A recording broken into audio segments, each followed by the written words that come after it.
Good morning, everyone, and thank you for joining us for the December First Friday webinar. We are very excited to have Richard Henderson and Vicki Vanderwerf from Western Washington University joining us today.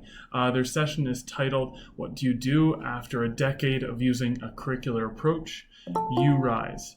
Before I turn it over to Richard and Vicki, I just have a couple reminders for you. Please feel free to type any questions you have in the chat box so our presenters can either answer questions throughout or at the end of the session, whatever they prefer. And before you log off, don't forget to fill out the First Friday webinar evaluation, which you can access via the link I will be posting in the chat shortly. Also, we are always looking for new presenters for our First Friday webinar series, so please feel free to fill out that form and include that you would be interested in presenting, or reach out to me via email, which I'll also include in the chat. Finally, don't forget to keep yourselves muted throughout the duration of the webinar. That way everyone can hear our presenters. And feel free to turn on your own captions, which is at the bottom of the Hangout software, so that it can caption the presentation for you. Without further ado, though, I will turn it over to Richard and Vicki. Thanks, Chris. Good morning, everybody. My name is Richard Henderson, Assistant Director of ResLife here at Western Washington University. My pronouns are he, him, his. This is my fifth fall at Western. Very grateful to be in a position, really enjoy the work that we're doing up here. And I'm joined by Vicki, who I'll let introduce herself. Hi, everyone. My name is Vicki Vanderwerf, pronouns she, her, hers. Relatively new to Western. Became the Associate Director here fall 2018, so about a year and a half in. Thanks so much for joining us today. So we wanted to start really by talking about what some of our intentions are with the session today. So you can read our 3 outcomes for you on there. But the first one is really why we changed our model to meet current student needs. So back in 2006, before Richard and I were here, Western attended a Living Learning Conference and went to a session from the University of Delaware on residential curriculum, and really were energized by the idea. It was really innovative at the time. Now a lot of institutions were doing it. Came back to Western and really implemented a residential curriculum model here. And then when I arrived, that model was updated multiple times throughout the 12 years that Western used it. By the time I arrived in fall 2018, that model was about 12 years old. So we knew when I was hired into my job, I got clear direction that this model wasn't working anymore for the current population that we had. We're using some theories that were out of date, not as current. Some of our strategies were no longer effective for the changing demographics of students coming in to Western, so we knew we needed to make a change, which is how we developed the URISE model, which is University Residences Initiative for Student Engagement, so we'll talk more about that. We'll also talk about how to recognize potential challenges and strategies when making changes in a model. So change is hard.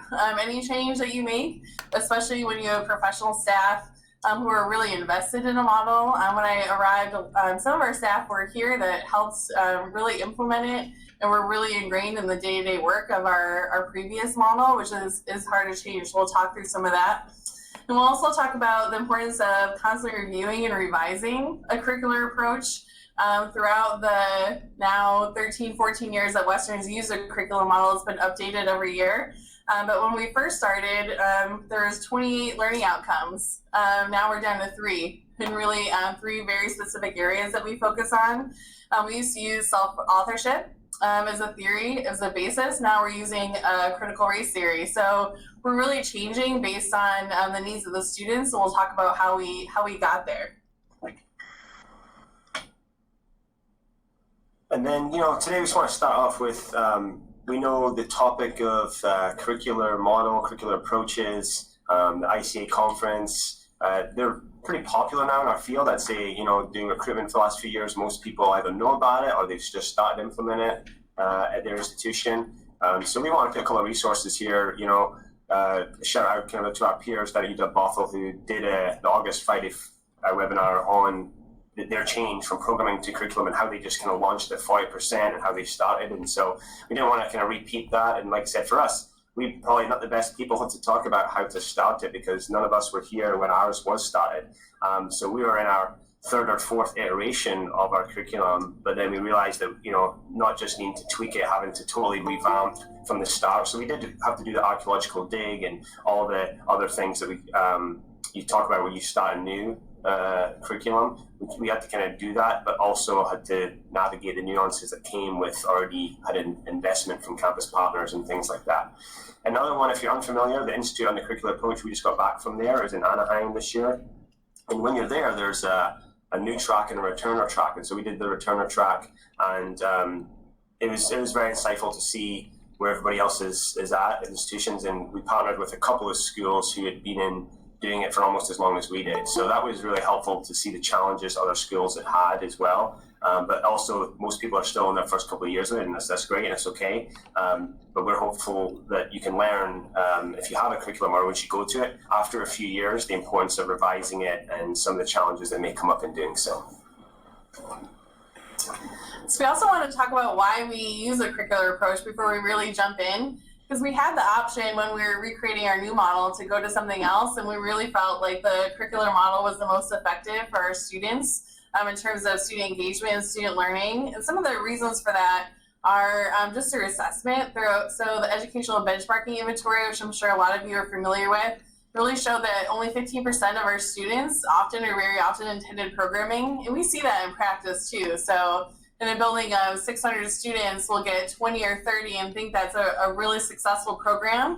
But all of those other students, 500 plus, are really missing the content that we're giving and really some important skills and knowledge that we're trying to deliver. So we're trying to think of other ways and other strategies to deliver that content to students outside of programming. And we'll talk about that a little bit more as we go on too. Also, that resident site staff were creating programming for areas that we didn't have expertise. So a lot of times this is through the RAs. So my experience at other institutions has been, a RA will want to do a program around sexual health, for example, and then Google that information and then share that with residents. When we know we have other offices on campus who are experts in that. Here at Western, we have prevention and wellness services that do programs on sexual health, and they're really popular in our residence halls, and they employ peer health educators to do that. So we really rely more now on experts in the field and experts on campus as resources for us. And just a reminder, we have the chat up, so if you have any questions, feel free to post them in there, and we'll try and answer them, or we have some time at the end too. So. Just to kind of going off what Vicky said, for some of you, I'm not sure where you're at in terms of your kind of student affairs, historical literature, but we just want to kind of see how we got to where we're at, and I think it's sometimes something that's lost. But we kind of just kind of shiny penny and see what's going on in the field without knowing that we got here intentionally, and it's been really by design. So one of the in the 60s, I'm sure, a lot of your campus buildings were probably built, if you're like our institution, in the 60s to accommodate the baby boom, and there was the civil rights movement. So there was a need that came out of that, we need student affairs professionals. We need to work on development outside of the classroom, right? What are we doing? So out of that, you're probably familiar with, Chickering, Perry, Kohlberg, Gilligan, the kind of Aston, Tinto, all the kind of big theorists out of that time. Things came out of that for student development were like the wellness wheel and other aspects. So that was that time frame. And moving forward from that, in the 90s, the student learning imperative came out that basically talked about there's kind of learning and then there's personal development. And so you should be focusing on one of these two. Now, it's really interesting, talking to some of my past colleagues who have been in the field when that started. University of Delaware, for example, they went and focused on the learning. And out of that later came kind of the Beyond the Seat and Time article, but other schools focused completely on development. Right, and so a lot of it was the community council, the hall council, the programming development, right? And so that stemmed for a lot of years. And then when Learning Reconsidered came out in 2004, really talked about, learning's learning. Whether your brain lights up the same way, whether it's in the classroom or it's in the residence community and in the club or somewhere else. And so that talked about the being inexplicably intertwined. And so not trying to kind of separate or parse out what we're doing, because we are educators, in our student affairs fields and our division. And so how do we intentionally make sure learning's happening by design and not by chance? And that's been a big thing that we've really tried to focus on, is everything should be happening, deliberately by a process of design, as opposed to we just hope some learning happens by some random acts. So that's kind of how curriculum has got to where it's got, and where we kind of find ourselves.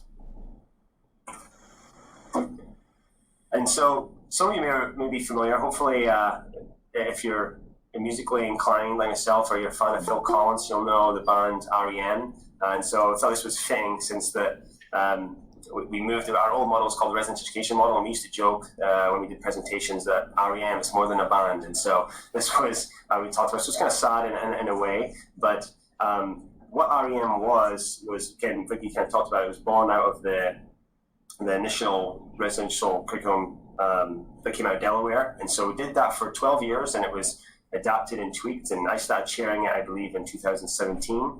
And so it was hard knowing that I was possibly changing something that we knew wasn't really working. And so we were really just changing it and tweaking it and adding and taking away, when really what we needed was just to start over again and do a whole completely different approach. And so that was challenging, but you also had investment. And the hard part is we were still kind of consulting with other schools on, we were modeling their new curriculum on ours. And so it's kind of hard to stay engaged in that and knowing that we were looking to change and do something different. So that was what we used to have up until this past fall, this fall is when we launched the URISE model.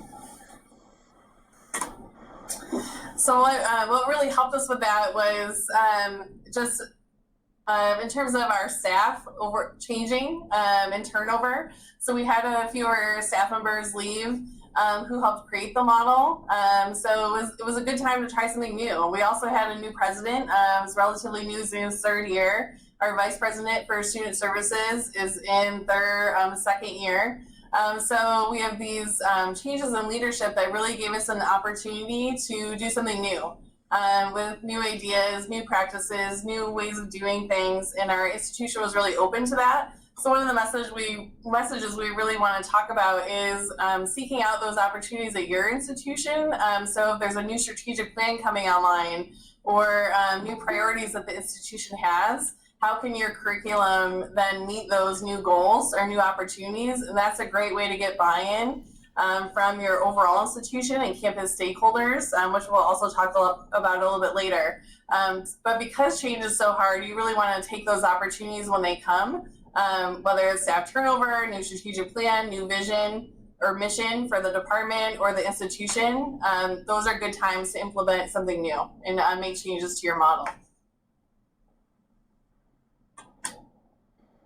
And so we talked a little bit about this archaeological dig. And so what kind of that means is that you look through all your assessment, look through all your data in terms of what students are you serving. Are you a mandatory live-on? Do you have a requirement? Do you have themed communities?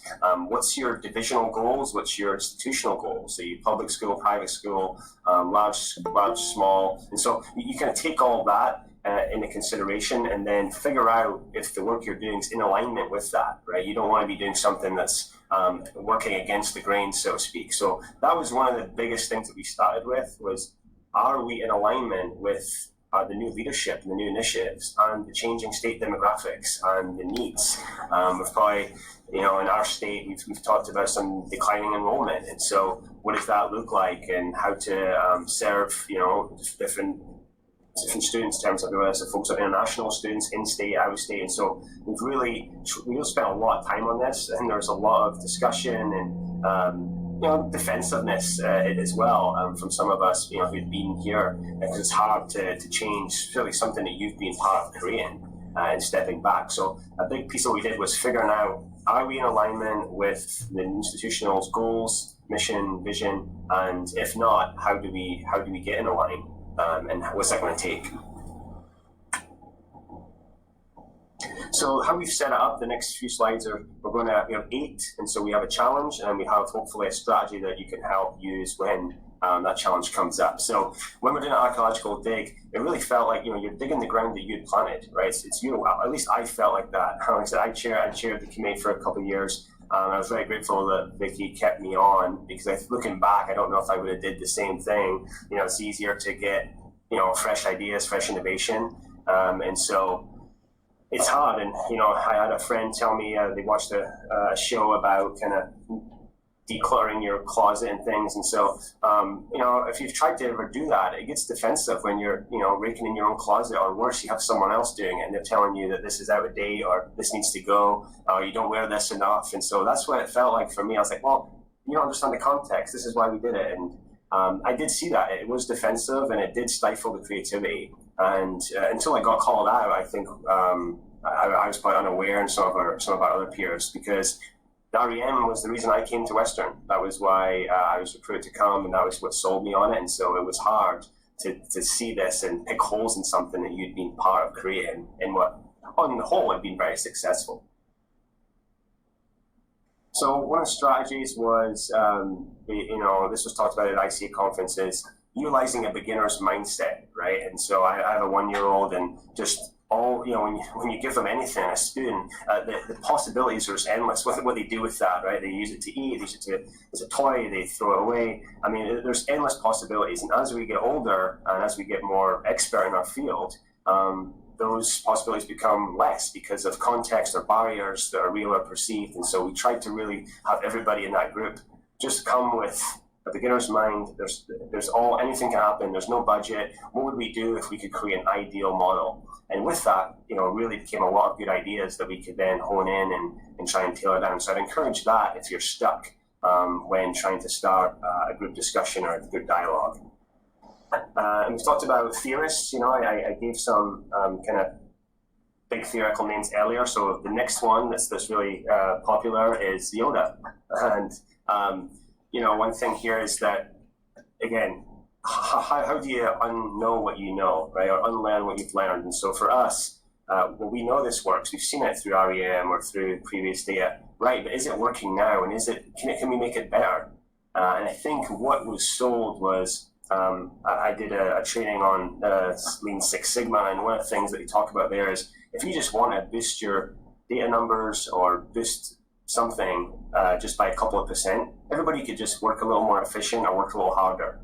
If you want to transform what you do, you're going to have to, if you want those transformative numbers of decreasing conduct by 70%, North Dakota did that.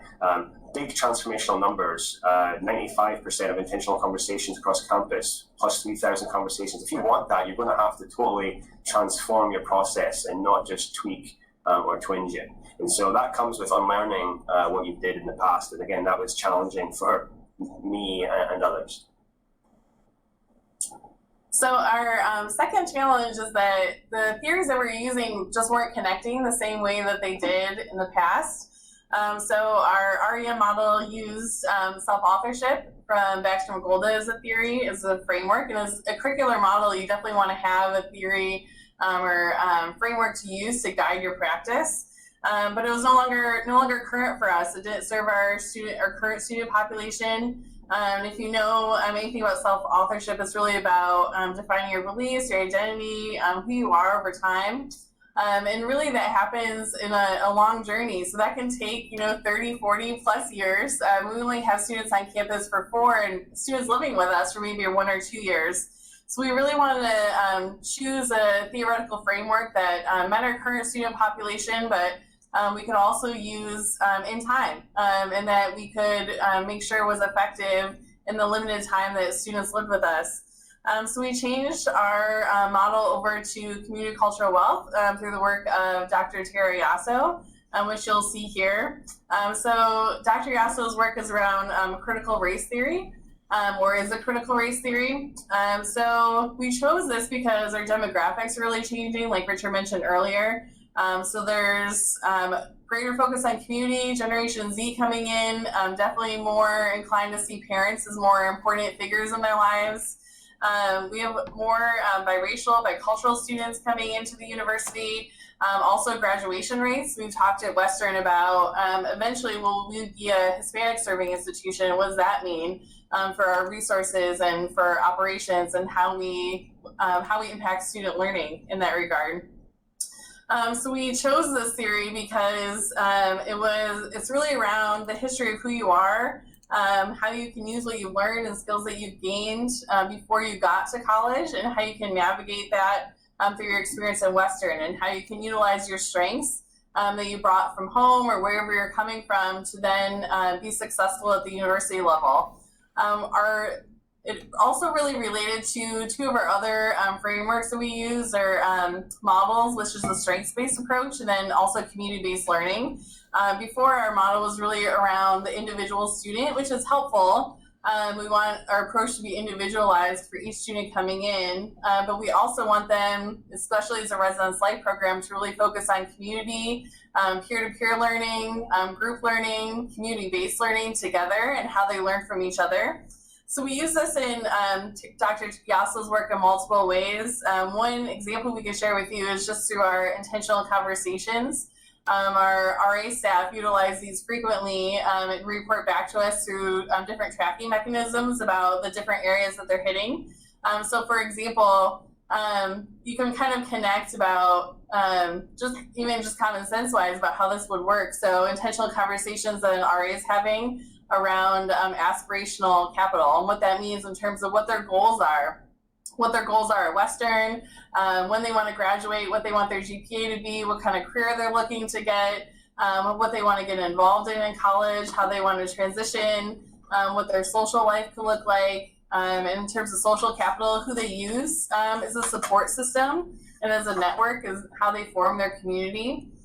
So we utilize these in just day-to-day conversations and use this as a framework in all of our conversations, even with our professional staff, around how we use this to inform our work.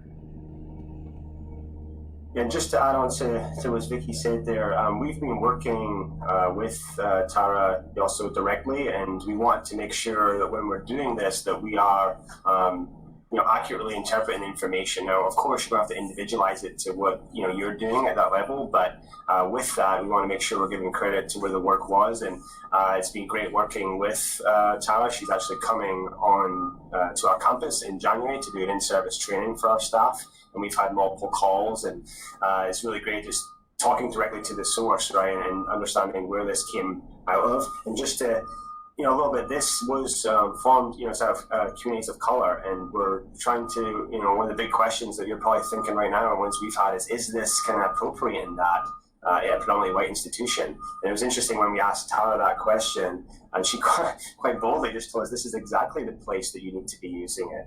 And so one of the things that we did want to do was center, the theory is just a set of knowledges, and we want to center a theoretical framework that's typically not centered for a lot of our students and peers. A lot of they're often disqualified or excluded from the theorizing space, right? The goal that sugaring into a lot of that, as we know, is built on student demographics and populations that we no longer serve.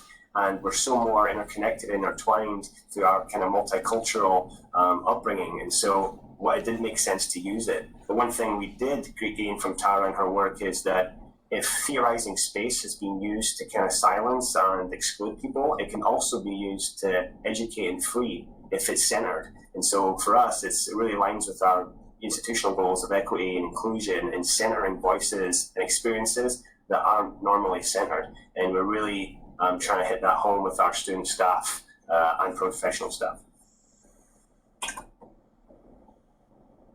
So one thing, the challenge we had is, a lot of you probably know about this, or I remember presenting in Victoria a couple of years ago, this question came up. Well, the curriculum is just programming versus your RAs doing one-on-ones, right? And a lot of people think that a curriculum is one thing, and from just doing it for so long, again, being back at ICA, they kind of brought this up as well. It's way more than just the conversations, and it's also not just the absence of programming. A lot of people really struggle with that, and we ourselves were struggling with that as we're having new RDs.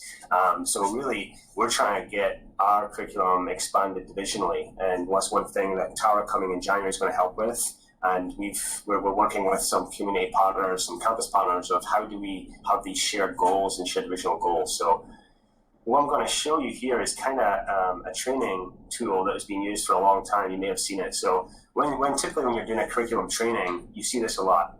you have programming, a model versus a curriculum model. And the programming's here inherently looks bad. It's reactive, it's generalized, it relies on attendance, and these things aren't untrue. But for some of you, you're probably, we started realizing, well, actually, we have to do some proactive programming. It's not just the RAs who are responsible. We've got Hall Council and RHA and Inclusion Community Assistant. They're not standalone. Sometimes they're sequential and scaffolded. So, and in curriculum here, it looked as if, this is also true, but sometimes curriculum implemented poorly is not that. So we want to get away from this dichotomy of this programming curriculum. Now, programming, when it's not, is the best way to deliver our educational content, and it should not be the sole way. That is true, but programming, depending on where it comes and who delivers it and in what capacity, it can be very successful. And so we really switched to are you using traditional methods.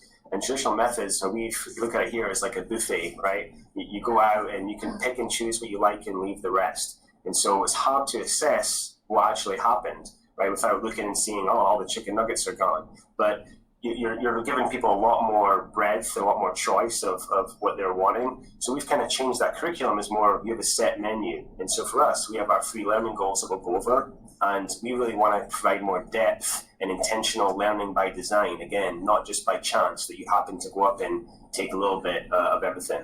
And so if you're in a place or you're hearing that by stopping programming and making your student staff do one-on-ones, that in itself is not a curriculum. And we're really clear with our staff on that. Having staff do intentional interactions that are 5 to 10 minutes long with no lesson plan and no outcome and no data, that is not a curriculum.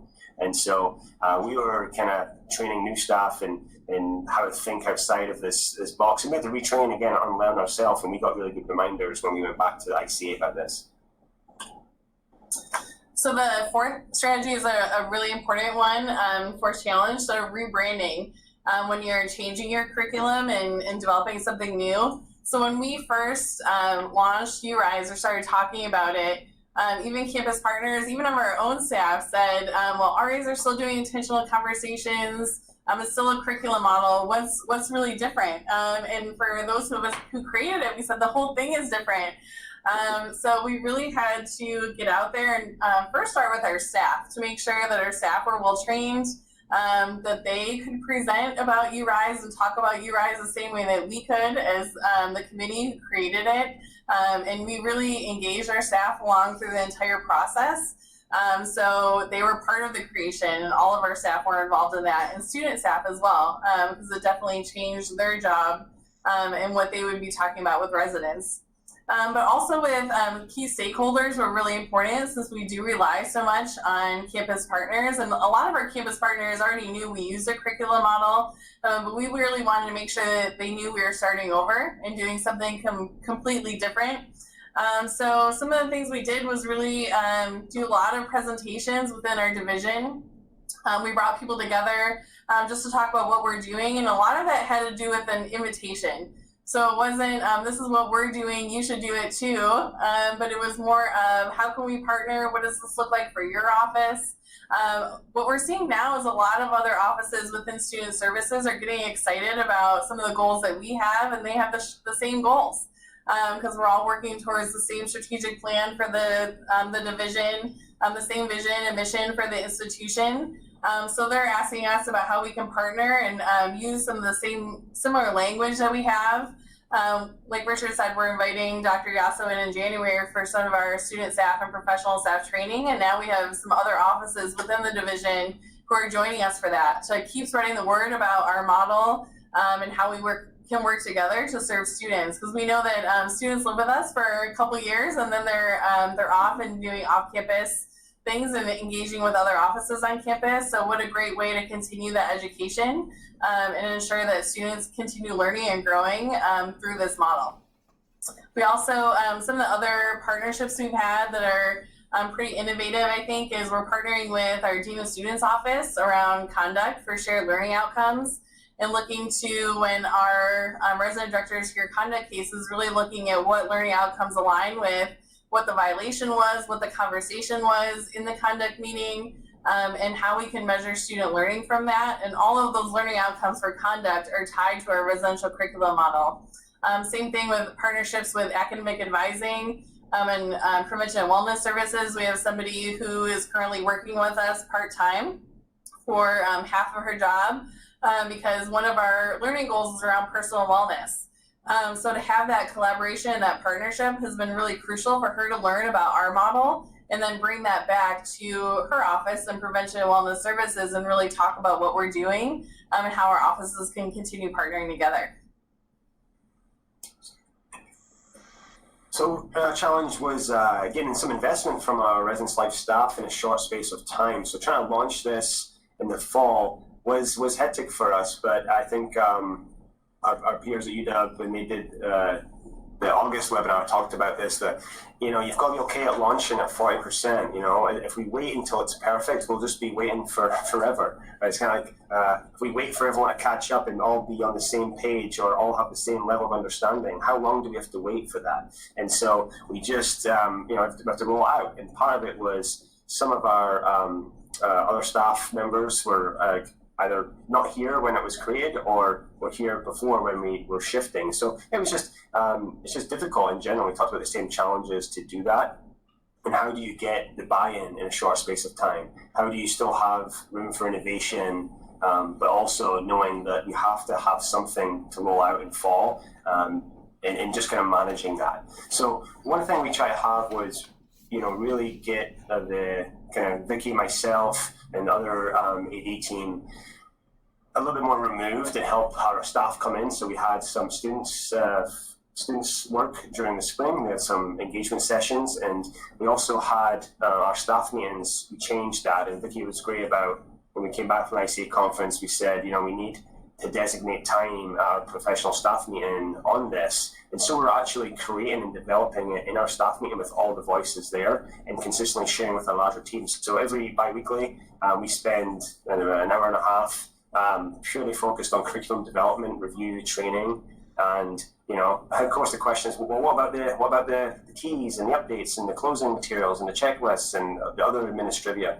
Well, we'll just email it out, and we have, and it's, you know, it seems fine. So being okay to really put curriculum at the focus of it, because that's how you're going to get the investment and the innovation. I'd say you can't really do curriculum and something else. It's either curriculum and falls under there, or it's not. So our next challenge is really around time. So how often do we say, you know, we're so busy? So there is a lot going on, especially in any student affairs type job. So a lot of times we hear our staff or other campus partners or people from other institutions saying we're too busy, we can't focus on this. Because we know there's other things outside of that are going on. So conduct, care, follow-up, staff meetings. But like what Richard said, all of it is really encompassed in curriculum. And what we found and what we really focused on is starting to really prioritize our work, which has led us to essentialism, which is part of Greg McEwen's work around essentialism. And it's really around trying to figure out what our priorities are. And that's really through our learning goals. So we have 3 learning goals that we'll share a little bit later. But it's really focused on what we're trying to have students learn and skills that we're hoping that they develop while they live with us. So if we're asked by a campus partner to do something, or one of our staff members has an idea, it could be really great, but if it doesn't fit into one of those goals, then we're definitely saying no a lot more.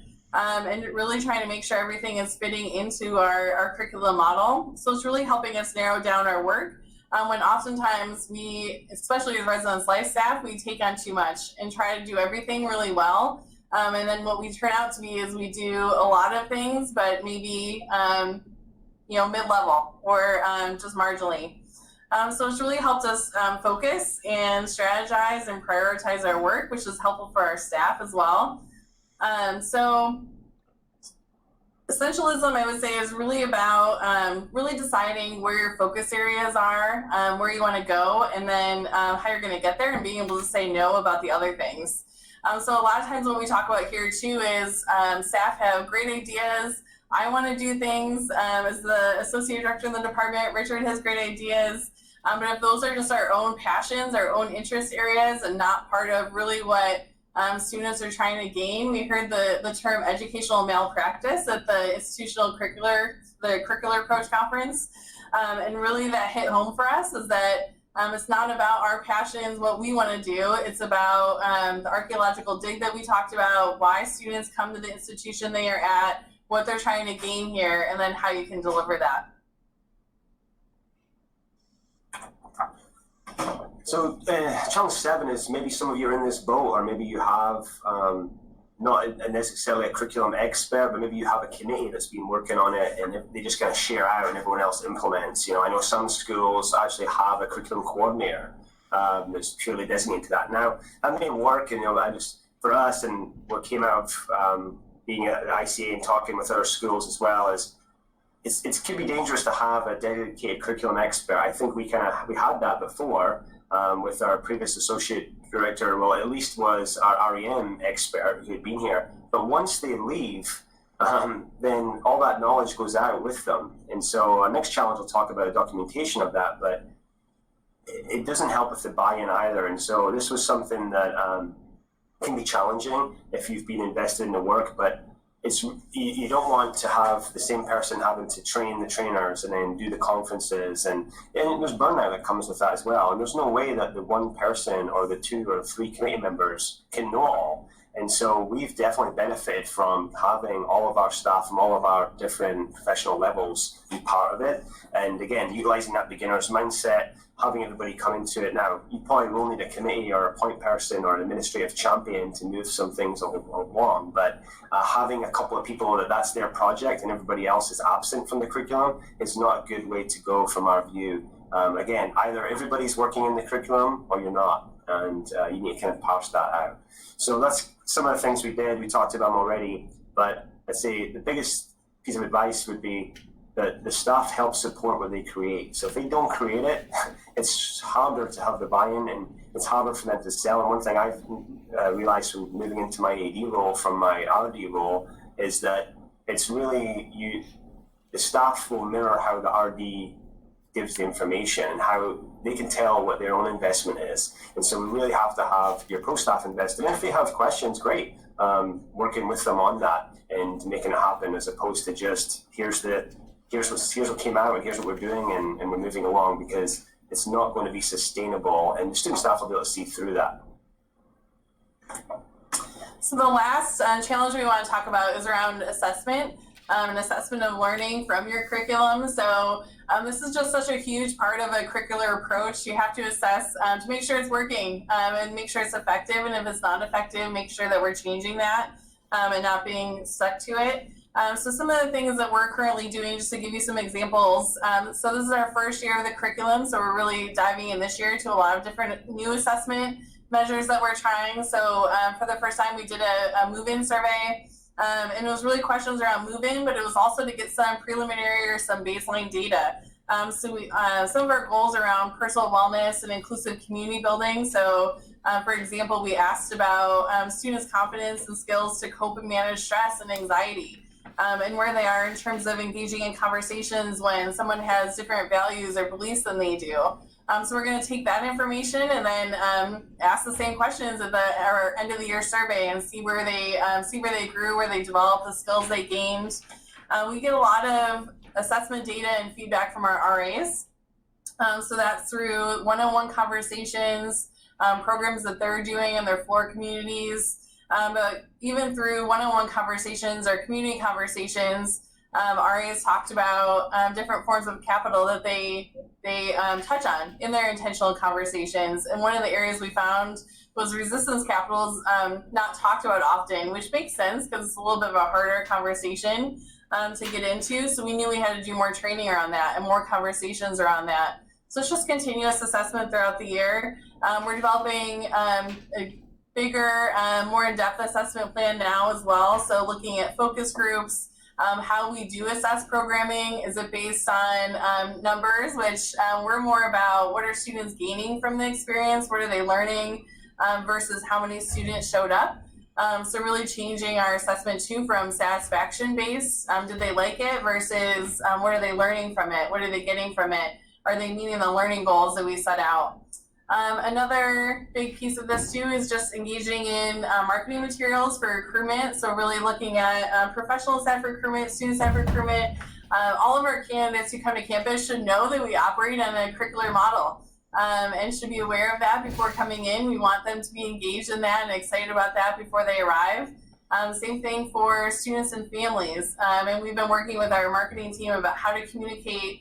You can't just put out learning goals and say, this is very academic language, but what does it mean to a student? What are they going to get from their living experience on campus? So we've been really focusing on some of those things this year as well.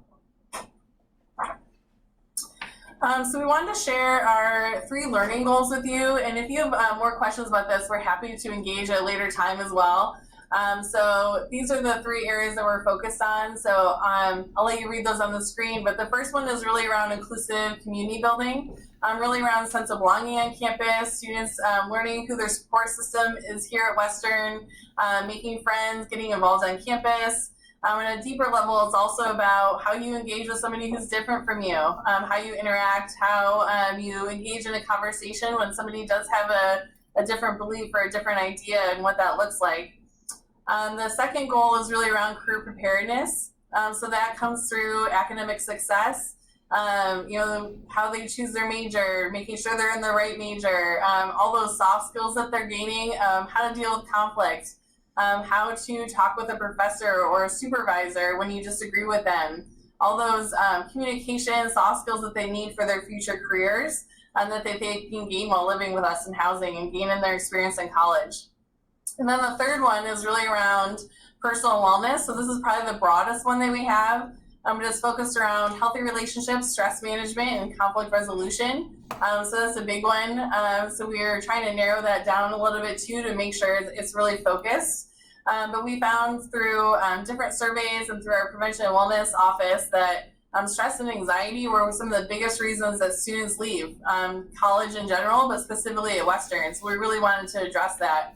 Another example is we chose career preparedness because students often come to Western because they have a specific career goal in mind or an academic program that they really want to pursue. We don't have Greek life here. There's no football team. So students don't come for those things, but they really do come for a specific academic purpose.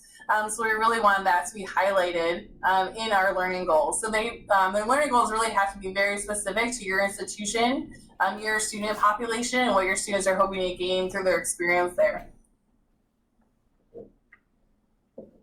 So these are some of the educational strategies that are newer for us this year.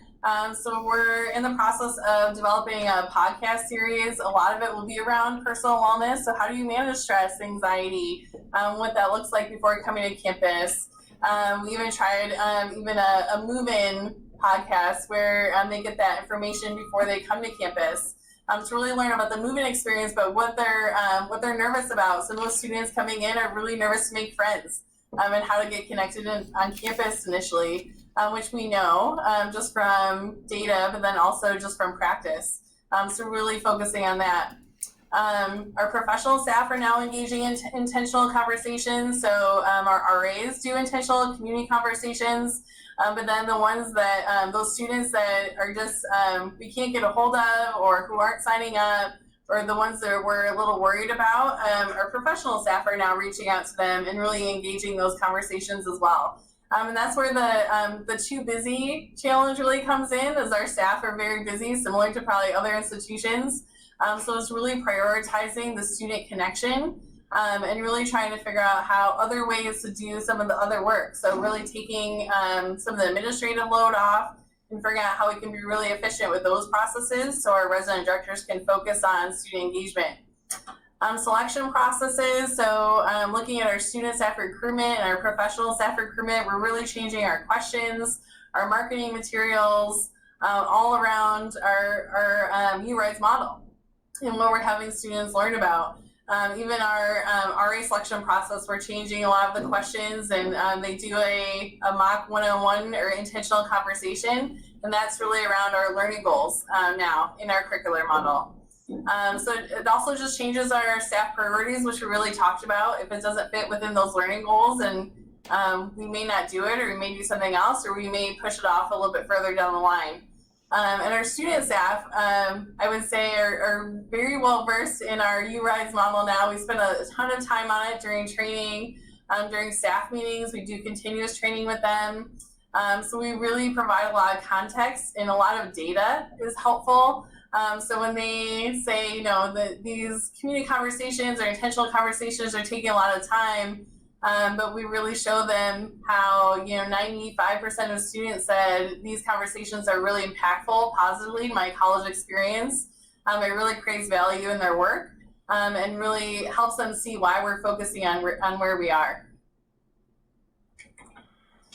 So, we want to quickly reference some of the data from, last year, but we want to kind of do some data analysis of even just the fall so far, because the learning goals and the approach is so different. So I built this just this morning. So we still have a week to go in the quarter, but currently we've had over 3,100 intentional conversations. So it's majority through student staff, but our professional staff as well in there. And they've ranged from 15 minutes to over an hour, but the average is 30 minutes, 538 were documented there. And for us, they're not, so when we have the conversations, it's not 3 different learning goals. We run the quarter system. So previously we used to do falls about personal loss and academics, winters about identity development, and springs about sustainable communities.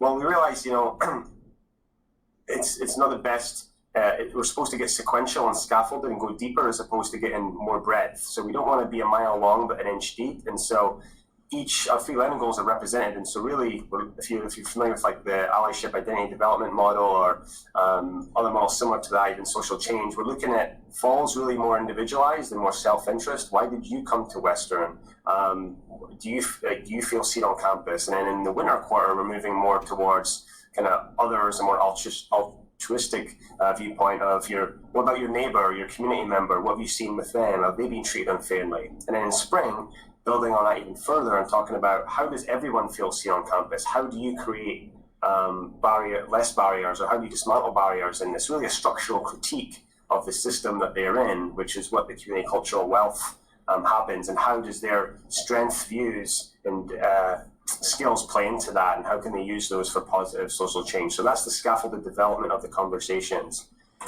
And just so you know, we have the 6 capitals. And so here you could see that Vicky talked about it. We didn't struggle, but the linguistic and the resistant was one that we want to improve on.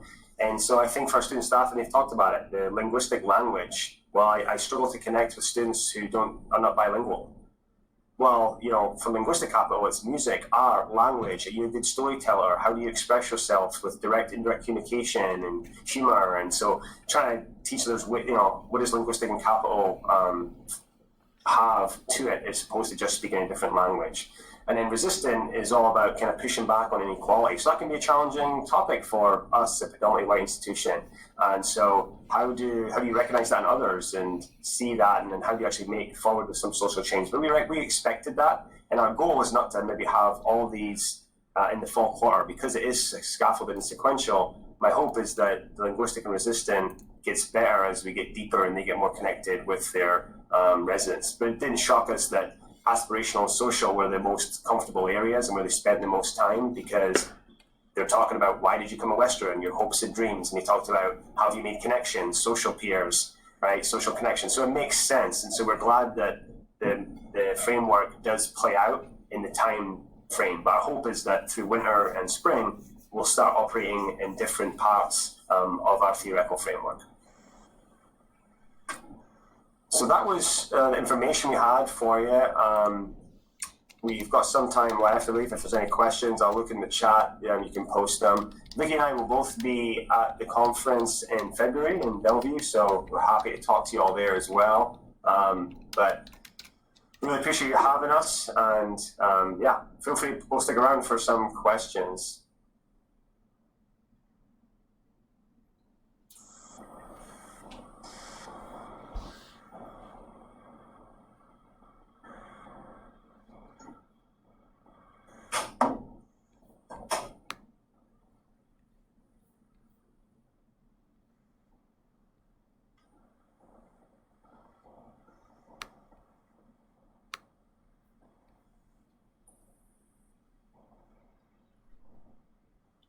Excellent presentation, Richard and Vicky. Yeah, so We'll leave some time for questions here. Oh, I think Janie has a comment, if you can see that there.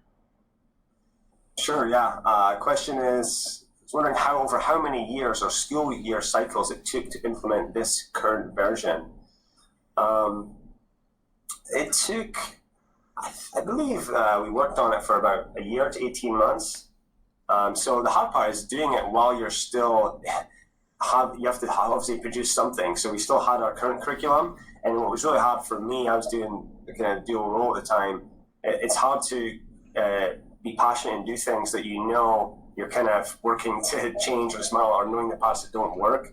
And so that's why we encourage, again, just launch, at 40%, 30% even, and work from there as opposed to waiting until it's perfect, because otherwise you're going to be waiting forever. And you're never going to have all your staff on the same level of understanding and knowledge and investment, because you've got people changing and coming in and out all the time. Some are coming from curriculum, some are not. And so, that's a challenge. But yeah, we worked on it for a year to 18 months and then launched it in this fall. So one thing we would encourage you to, every 90 days,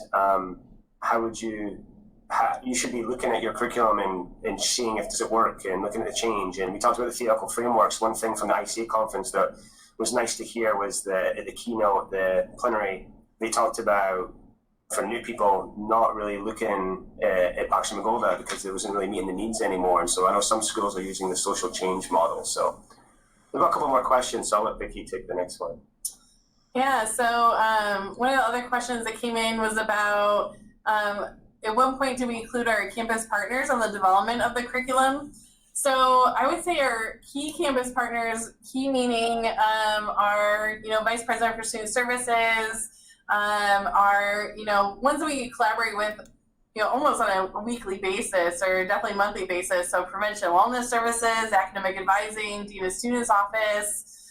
Some of the ones that we just interact with frequently, we did from the beginning and made sure that they knew that we were changing our model.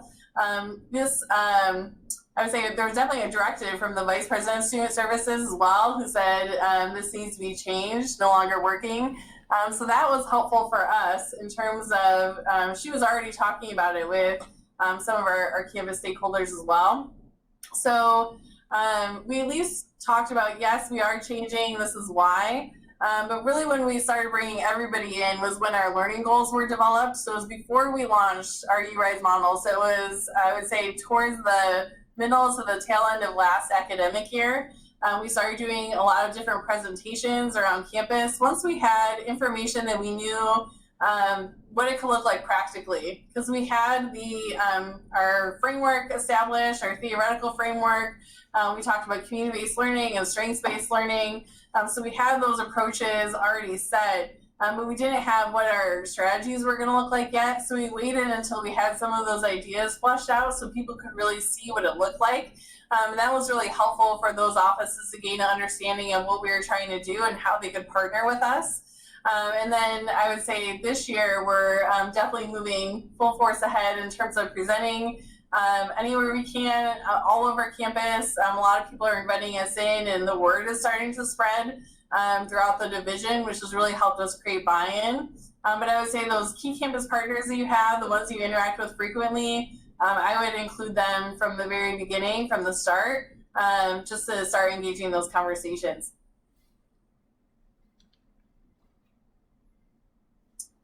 Any other questions we can answer?